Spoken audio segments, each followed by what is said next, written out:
Hello बच्चों, let's see the question and the question is which one of the following condition will favor maximum formation of the product in the reaction। मतलब हमारे पास यहाँ पर एक reaction दी गई है, हमें ये पता लगाना है कि इस रिएक्शन के लिए मैक्सिमम फेवरेबल कंडीशन क्या होगी for the formation of product के लिए कौन सी कंडीशन होगी।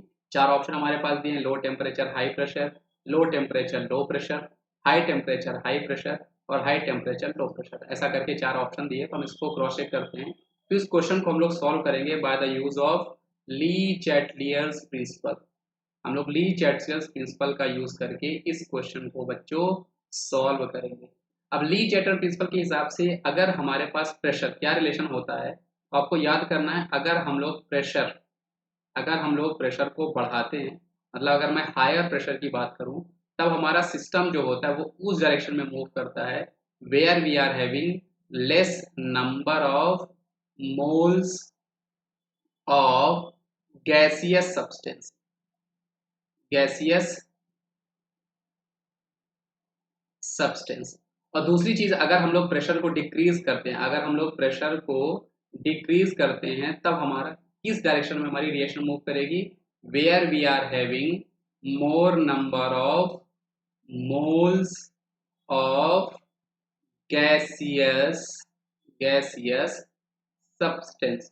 तो ये हम लोग ली चैटलर प्रिंसिपल से पढ़ते हैं कि अगर हम प्रेशर को बढ़ाते हैं तो हमारी रिएक्शन उधर मूव करती है जिधर हमारे पास लेस नंबर ऑफ मोल्स होते हैं, अगर हम प्रेशर को कम करते हैं तो जिधर हमारे पास मोर नंबर ऑफ मोल्स होते हैं।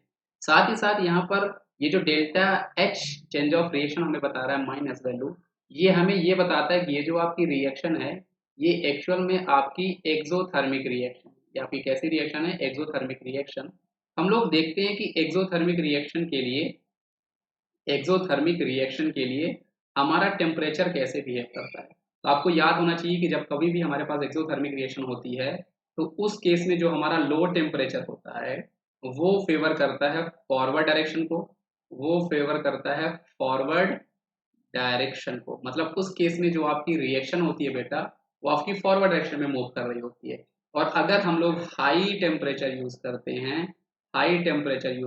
हैं तब हमारी रिएक्शन मूव करती है बैकवर्ड डायरेक्शन में। ये केस होता है हमारे पास फॉर द एक्सोथर्मिक रिएक्शन। ये गिवन रिएक्शन हमारे पास ऑलरेडी एक्सोथर्मिक रिएक्शन है। अब हम देखते हैं कि कौन सा चीज हमें फेवर करेगा फॉर द फॉरवर्ड डायरेक्शन। अगर हमारी रिएक्शन फॉरवर्ड डायरेक्शन में मूव करेगी तो मैक्सिमम मेल्टिंग ऑफ हमें प्रोडक्ट यहाँ पर मिलने वाला है।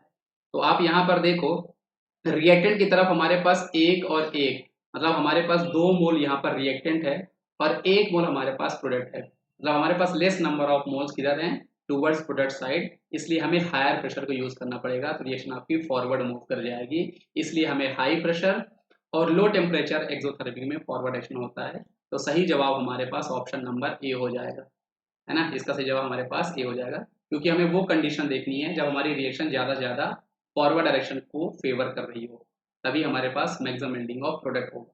तो आई होप आपको ये क्वेश्चन समझ में आया होगा बच्चों। Thank you.